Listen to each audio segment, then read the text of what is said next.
habis olahraga malam tiba-tiba serangan jantung meninggal karena tiba-tiba mendadak.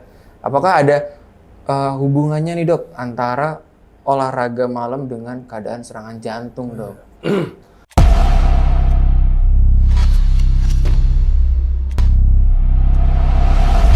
Oke semuanya, kembali lagi bersama saya Faras. Pada saat ini kita kedatangan seorang dokter spesialis emergency medicine. Nah beliau ini nanti yang akan berdiskusi nih terkait healthy dan lifestyle kita, healthy life for your style. Oke, jadi kita nanti akan berbincang terkait materi beliau, yaitu bantuan hidup dasar nih. Selamat pagi dokter Isa. Baik, jadi sebelum kita masuk ke dalam materinya, kita mungkin tanya dulu mungkin ya kesibukannya dokter Isa saat ini, sama mungkin kalau misalkan teman-teman semua sering ketemu dokter Isa gitu kan. Jadi boleh perkenalkan diri dulu dokter. Ya, terima kasih. Perkenalkan nama saya Dr. Muhammad Isya Firmansyah, spesialis emergency medicine. Saat ini saya bertugas di 3 rumah sakit.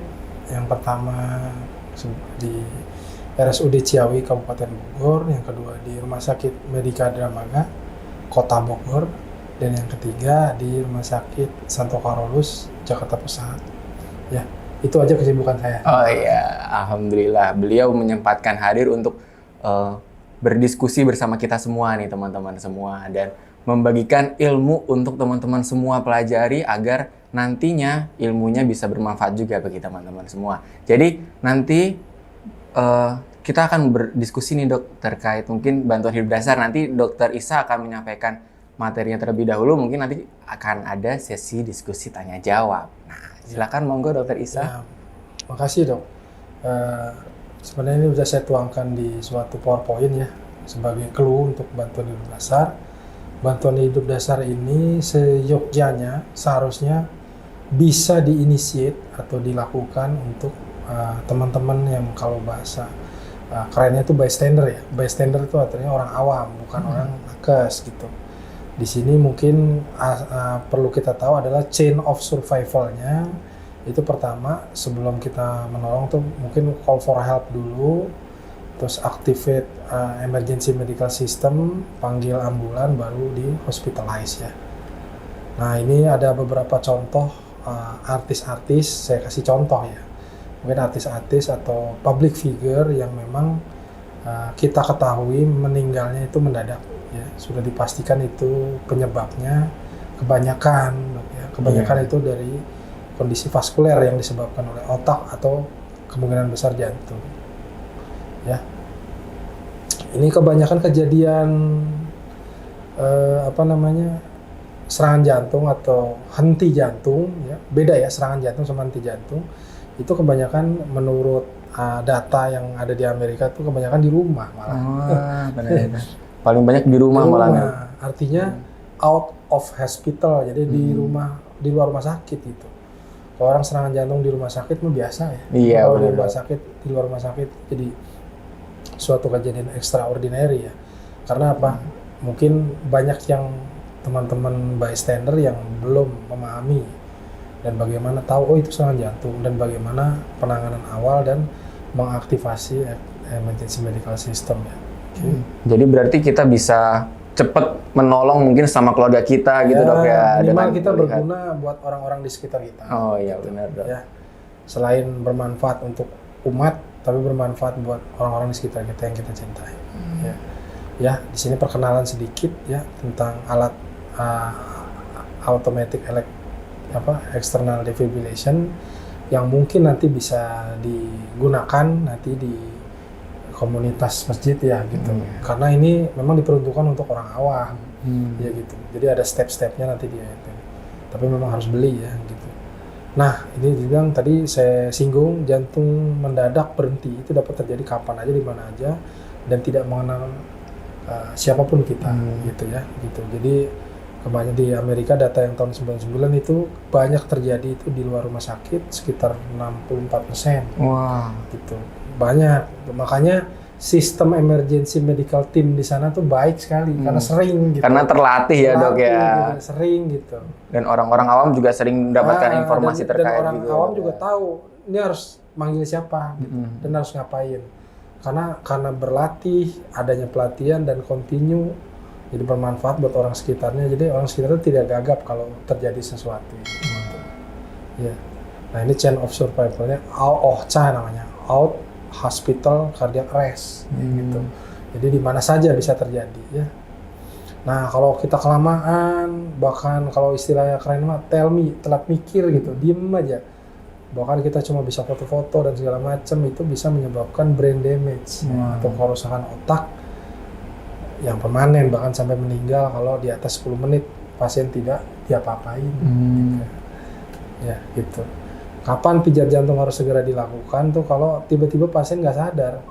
Kita nggak tahu nadinya ada apa enggak, karena memang kalau orang awam itu tidak harus diperuntukkan handal dalam menilai nadi. Gitu. Karena memang basic sainsnya nggak ada, kecuali kita yang tenaga kesehatan. Mendadak nggak sadar atau tiba-tiba melihat orang napasnya tersengal-sengal ya gitu. Bukan tugas orang awam untuk mendiagnosa itu asma kayak atau penyebab jantung yang lain itu bukan urusan mereka gitu.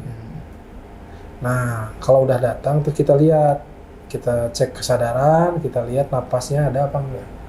Ya lihat posisi orangnya, kita cek kesadaran. Apa kalau ragu ya kita lakukan cek nadi kalau kita ngerti.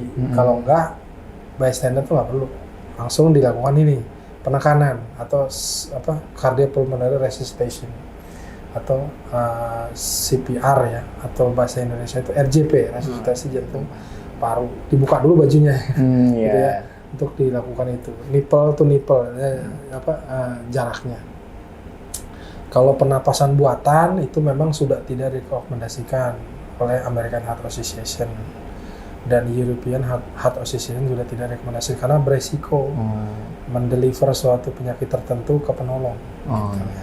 Berarti saat yang bisa dilakukan lebih ke sirkulasinya dok ya? Sirkulasi sembari call for help menurut chain of survival. Gitu. Sampai bantuan medis datang ya. Itu positionnya itu yang paling benar itu adalah tegak lurus ya. Kedalamannya itu sekitar 2 inci atau 5 cm. Jadi nggak perlu dalam-dalam ya gitu. Terus kecepatannya sekitar 100 kali per menit sampai 120 maksimal. Jadi ada aturannya. Ada jadi nggak asal tekan ya dok, nggak asal pijat ya. Bagian badan yang lain yang terlalu dominan berat nggak perlu, hanya perlu ini, perlu lurus aja. Tadi saya udah disampaikan ke GOR tadi ya, udah sampaikan, dicontohkan. Ya, terus RJP-nya sampai kapan dok? Kan pertanyaannya gitu. Iya banyak banget ya. Sampai bantuan medis datang, di take over sama mereka, atau sampai pasien diputuskan oleh tenaga medis juga bersama ini sudah terjadi tanda-tanda kematian. Gitu. Ada faktor yang lain nomor terakhir sampai penolong capek. Tapi jangan dibalik, penolong capek duluan baru itu jangan. Memang membutuhkan effort ya, membutuhkan effort untuk menolong pasien-pasien yang cardiac arrest ini. Gitu. Ya gitu. Oke. Mungkin sampai situ. Nah ini saya karena bantuan hidup dasar, jadi bukan cuma jantung doang. Iya benar dok. Banyak, gitu ya, banyak. Jadi ada beberapa kondisi yang memang bisa dilakukan oleh orang awam ya. Itu nggak harus dokter. Contohnya sumbatan benda asing atau choking bahasa Inggrisnya ya. Choking itu gejalanya biasanya misalnya pasien habis makan atau pasien tersedak sesuatu, atau bukan anak kecil kan sering memasukkan.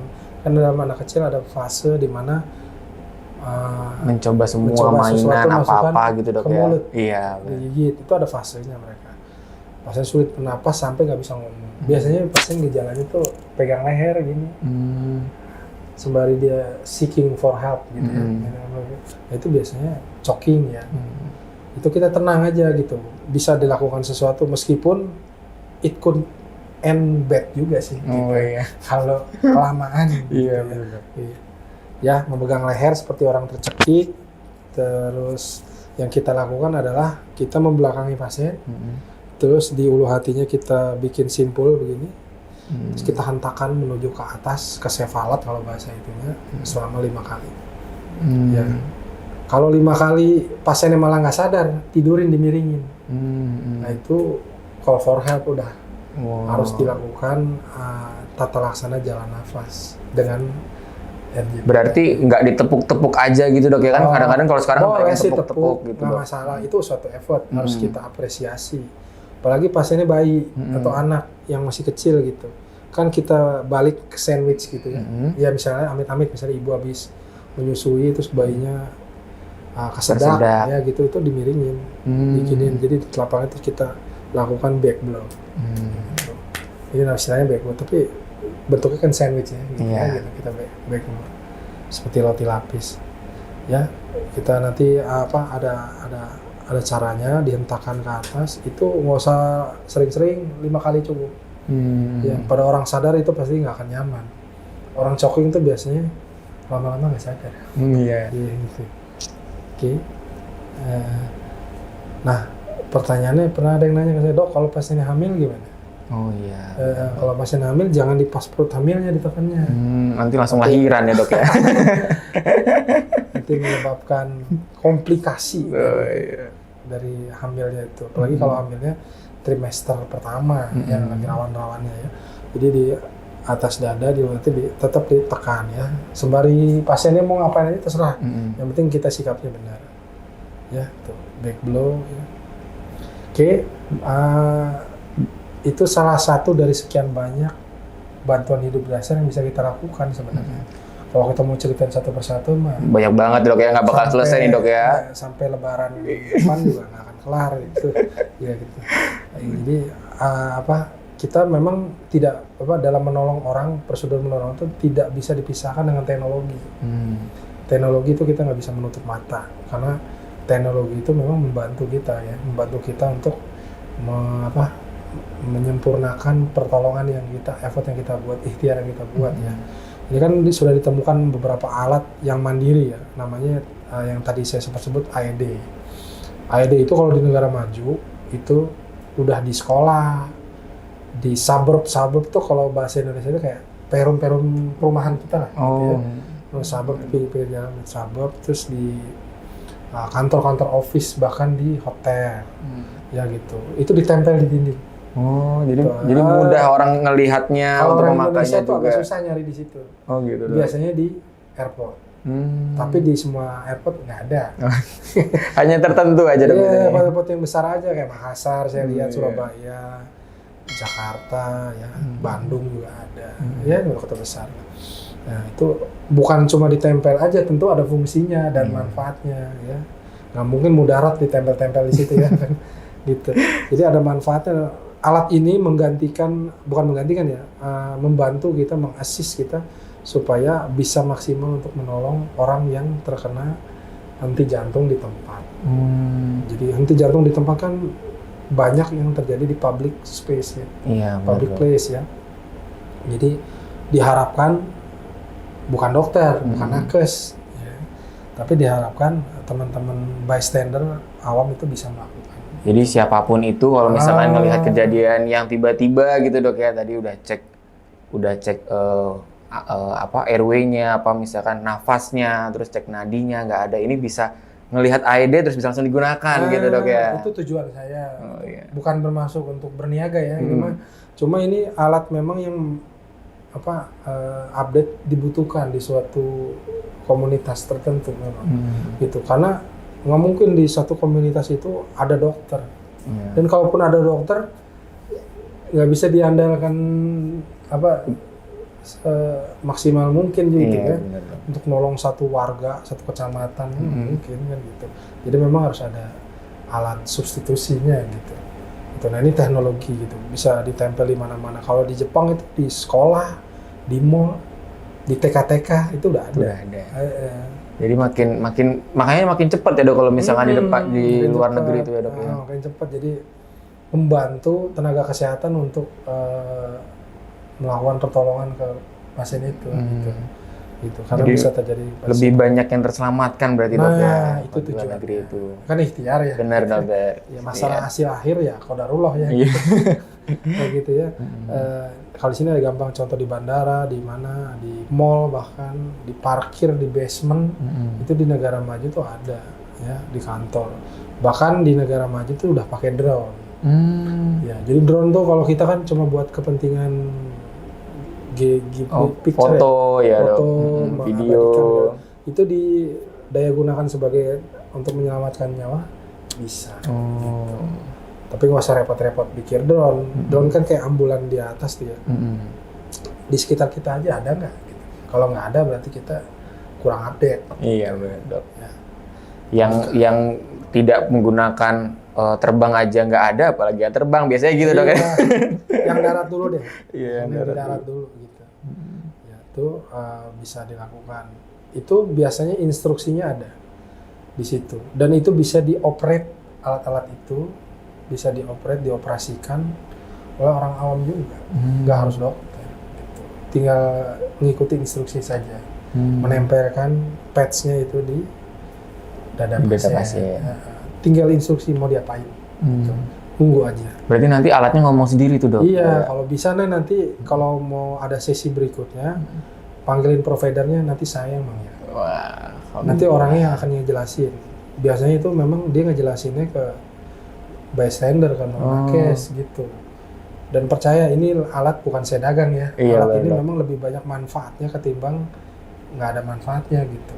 Bisa menyelamatkan orang. Gitu. Mungkin nanti dari teman-teman semua mungkin yang punya perusahaan, punya kantor tuh bisa coba ikut kita nanti dok ya untuk gitu. instansi. Karena ini masalah yang serius menurut saya. Iya, ya, benar. gitu. Kita menolong bukan berarti tanpa ilmu gitu. Karena menolong tanpa ilmu juga nggak ada gunanya. Iya benar dok. Ilmu tanpa ikhtiar juga. Ikhtiar juga tidak percuma ya dok ya. Ya gitu. Oke. Nanti ada step-stepnya mungkin di podcast selanjutnya kan. Iya benar dok. Ya, nanti kita potong kalau misalkan semuanya kita ini nanti nggak selesai dok. Nanti ini bisa sampai malam nanti dok semuanya. Nggak istirahat dong. Iya. Nanti teman-teman nanti wah ini materinya menarik semua nih gitu, nyampe lupa bikinin makan sarapan suami istrinya gitu dok. Iya, mudah-mudahan sih ini berlanjut. Soalnya kenapa? Karena penjelasan yang saya lakukan ini yang sekarang kesempatan kali ini itu bukan segalanya. Karena memang ada banyak sekali kondisi-kondisi yang memang bisa, dan kita semua di sini, baik penonton, baik kita, baik semua yang ada di sini yang non nakes itu could do something better ya. Iya benar dok. For the patient. Memberikan ikhtiar yang terbaik ya dok ya untuk siapapun terbaik. yang membutuhkan ya dok. Apapun ya. resultnya. Benar dok. Ya. Terus ada yang nanya dok, tadi ada yang nanya, kalau misalkan tiba-tiba pasiennya nggak sadar, terus tadi yang nafasnya mulai berkurang, terus nadinya mulai melemah gitu dok. Nah kan banyak tuh dok yang habis olahraga tiba-tiba gelepak nggak sadar, terjatuh terus tiba-tiba nggak sadar.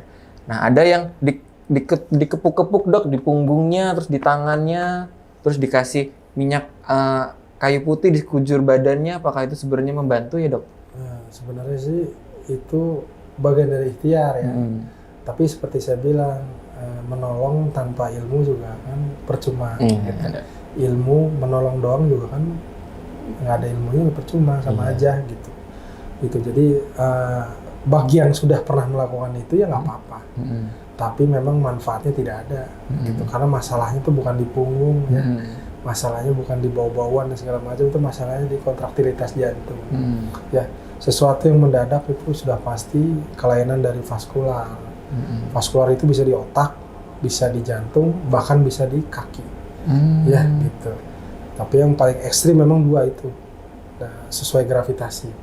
Dari kepala sampai ke jantung gitu. Kalau ada pasien nggak sadar, napasnya tersengal-sengal sampai berhenti, kita cek kesadaran, kita cek napasnya, kita buka, tinggal ragu ya kita lakukan CPR sembari minta tolong orang lain untuk mengaktifasi bantuan medis, call for help gitu.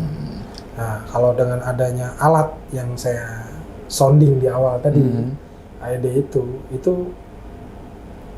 can do better gitu. Maksudnya kita tempel ke pasien, ikuti perintah sembari nunggu orang medis datang. Gitu. Yang penting dicolokin aja tuh alatnya, jangan sampai nggak dicolokin. baterainya habis. Nanti di tengah-tengah mau kejut listrik lobet dok ya. Ngecas dulu. Iya. Nanti kan 6 sampai 10 menit kelamaan, Iya, brain damage benar. nanti. Oh iya benar. Oh terus dok tadi terkait brain damage kalau misalkan sekitar 10 menit kan udah mulai terjadi brain damage di pasien. Kalau nggak diapa-apain. Kalau nggak diapa-apain. Nah kan kalau misalkan budaya masyarakat Indonesia nih dok, kalau misalkan tiba-tiba ada pasien jatuh nggak sadar, tiba-tiba kita kan kayak lebih ke menonton ya dok ya, ini nggak sadarnya karena apa gitu ya dok ya. Sebenarnya itu bisa menyebabkan malah memperburuk keadaan pasien atau nggak apa-apa gitu dok? Atau memang, gimana ya dok? Memang sudah pasti ya, karena ketidaktahuan mereka kan, lack of knowledge istilahnya. Lack of knowledge-nya mereka itu ya menyebabkan terjadinya kondisi yang tadinya reversible menjadi irreversible gitu. Makanya teman-teman awam belajar, karena ini bukan konsumsi medis. Konsumsi medis lebih advance lagi ya gitu. Ini konsumsi untuk teman-teman non tenaga kesehatan. Jadi lebih baik ketika ada seorang yang itu ya jangan ditonton ya ini dok call ya. for help. Iya. Ya, gitu. Kalau nggak ada yang bisa berani nolong, perform CPR, terus kita ngerti, lakukan aja. Meskipun pasti jaminannya tidak 100% benar. Nggak masalah, yang penting effortnya. Oh iya benar Ya, dok, gitu. benar dok. Kalau nggak ada effort, nggak ada result. Oh iya benar dok. Terus terkait dok pada teman-teman semua nih, banyak banget yang dia olahraga malam nih dok, habis aktivitas kerja, sekolah, kemudian bisanya olahraganya malam nih dok, tapi kadang-kadang ngelihat kayak yang di TV-TV habis olahraga malam tiba-tiba serangan jantung meninggal karena tiba-tiba mendadak. Apakah ada hubungannya nih dok antara olahraga malam dengan keadaan serangan jantung dok? Kalau serangan jantung itu nggak ngelihat itu gelap atau terang, nggak ngelihat itu malam apa siang apa pagi. Bisa terjadi kapan, bahkan kita saat tidur nggak bangun lagi juga bisa. Iya gitu, kalau memang kita punya faktor resiko. Memang kalau dilihat manfaatnya, memang olahraga malam less manfaat ketimbang olahraga yang di bawah jam 9 pagi atau jam 9 sampai jam 12 gitu ya gitu. Kenapa? Karena memang kadar oksigen yang kayak oksigen itu ya, itu kan pada siang hari itu lebih banyak ketimbang malam hari gitu. Makanya olahraga malam tuh dilarang, ya enggak. Tapi enggak, kurang bermanfaat sebenarnya gitu. Kalau memang nyari oksigen murni. Oh iya benar gitu, dok. ya kurang bermanfaat kan gitu. Kan oksigen yang di situ kurang gitu. Jadi malah menyebabkan dehidrasi, bahkan ngantuk aja sih. Capek gitu. Kalau matahari di bawah jam 9 pagi itu kan jauh lebih manfaat ya, kadar ultravioletnya ke tubuh kita. Makanya kan bayi-bayi baru lahir tuh di bawah jam 9 itu suka dijemur. Ya, dok, ya. Coba jemur di jam 12, hitam dong. Gosong dok tadi ya. Kalau di bawah jam 9 mah, itu sangat bermanfaat buat aktivasi ya dok ya. menambah vitamin D, oh iya benar dok. mineral apa segala macam, manfaatnya Lebih banyak bagus, ya dok ya. Dibanding kalau nggak sempat olahraga pagi, kan olahraga itu nggak harus olahraga yang stretchful ya. Kalau yang stretchful kan misalnya gini, bangun tidur kita sit up, push up, stretching, pulling ya, selama berapa second gitu ya, terus diulang berapa set, cukup. Jadi nggak usah ngoyo gitu ya dok ya. Harus lari berapa kilo tiap hari. Ya kalau ada waktunya silakan, nggak salah gitu ya. Kalau nggak ada ya bisa dilakukan di dalam rumah. Kan udah ada teknologi, misalnya sepeda statis, gitu dok ya. treadmill dibawa ke rumah, itu kan sport juga ya. Nih, jadi banyak yang sebenarnya bisa dilakukan ya dok ya, Bisa. di rumah pun gitu ya dok ya. Yang penting kayak serangan jantung tuh mau pagi, siang, sore, malam bisa terjadi kapanpun ya dok ya tadi dok. Jam 9 ke bawah kalau mau sport yang sifatnya kompetitif lebih bagus. Kalau kompetitif di malam ya itu cuma deliver hobi aja sih. Nah mungkin ada satu lagi nih dok, pertanyaan tadi titipan dok. Kalau untuk faktor resiko nih dok, kan banyak banget nih dok yang nanya. Faktor resikonya apa cuman karena ngerokok doang dia bisa menjadi serangan jantung? Apa karena makan makanan yang berlemak dan bersantan gitu dok? Di makanan bisa menyebabkan serangan jantung atau Kalau apa? faktor risiko itu banyak ya. Paling tinggi mungkin darah tinggi. Darah tinggi itu kebanyakan orang tuh nggak tahu kalau dia darah tinggi. Taunya pas menimbulkan gejala, gitu. Entah pusing sampai pasien nggak sadar, gitu. Terus diabetes atau sakit gula yang kita kenal itu sakit gula itu juga faktor resiko. Terus juga kolesterol yang jahat yang tinggi itu akibat dari lifestyle yang nggak bagus ya, waktu istirahat yang kurang itu juga bisa menyebabkan faktor resiko. Dan bahkan kebiasaan ya, smoker itu juga menyebabkan salah satu faktor resiko untuk terjadinya mengindus heart attack juga ya, symptoms juga. Itu salah satu dari sekian banyak. Selain mungkin ada kondisi-kondisi bawaan yang memang bisa menyebabkan itu. Serangan jantung juga ya dok. Atau dalam kondisi-kondisi tertentu, misalnya nih ibu hamil dengan darah tinggi, ya kan itu kan penyulit kehamilan, gitu.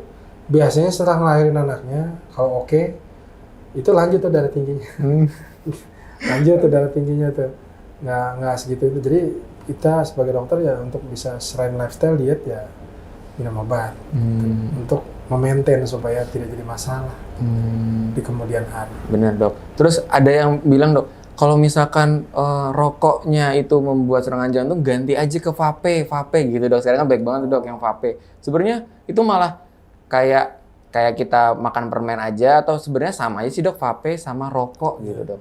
Vape sama rokok itu sebenarnya sama. Rokok ada nikotinnya, vape nikotin. Kalau rokok itu tidak liquid. Kalau vape kan nikotinnya itu cair. Oh iya. Menurut beberapa penelitian nikotin cair bahkan bisa dibilang jauh lebih berbahaya ketimbang rokok yang kita isap seperti biasa. Karena itu langsung nempel ke paru-paru. Oh iya benar. Ini mah nyebabin batuk, tapi biasanya orang ngerokok efeknya itu berapa tahun kemudian. Gitu. Jadi efeknya itu seperti bom waktu ya. Jadi bisa kapan saja. Jadi sama bahayanya. Sama bahayanya dok ya antara rokok, mau rokok beli yang bermerek, mau rokok linting. Iya, rokok linting, beli, rokok minjem, sama aja ujungnya rokok. Iya benar. Jadi mungkin teman-teman semua untuk sesi yang kali ini, nanti setelah ini Dokter Isa mau ngasih sedikit konklusi nih sama tips and trick buat kita semua. Monggo dok untuk kalimat mutiara akhirnya dok. Kalimat pamungkas. Iya, kalimat pamungkas. Ya paling saya bisa ngasih nasihat ya, gitu nasihat. Soalnya bagi teman-teman yang memang bukan tenaga kesehatan itu jangan berkecil hati gitu ya. Karena orang sakit kan nggak harus keturunan dokter, nggak harus keturunan nakes, jadi bisa siapa saja, di mana saja, dan menimpa siapa saja. Kalau ada kesempatan-kesempatan, misalnya pelatihan-pelatihan yang diselenggarakan, contoh seperti di masjid ini itu kalau bisa diikuti atau buka sosial media mungkin ya, iya, benar bermanfaat di YouTube ajaran-ajaran bantuan hidup dasar ya ke bystander, ke orang awam itu banyak bertebar di mana-mana ya. Jadi tinggal kita cari aja. Segitu gampangnya kita mengakses media sosial di zaman sekarang. Jadi cari yang bermanfaat seperti itu supaya kita bermanfaat buat orang-orang yang sekitar kita dan mungkin lebih manfaat lebih besar ke umat ya gitu. Jadi jangan berkecil hati. Edukasi bisa diakses di mana saja. Baik, gitu. Siap. Terima kasih banyak Dokter Isa atas waktunya. Sama-sama. Dan teman-teman semua jangan lupa ikuti dari channel YouTube Darussalam serta Instagram dari Darussalam Indonesia. Jadi nanti untuk teman-teman semua untuk pelatihan-pelatihan oleh Dokter Isa selanjutnya akan kita informasikan di kedua dan media sosial lainnya yang dimiliki oleh Darussalam Indonesia. Baik, terima kasih banyak teman-teman semua. See you for your health life and your style. Oke, thank you. Assalamualaikum warahmatullahi wabarakatuh.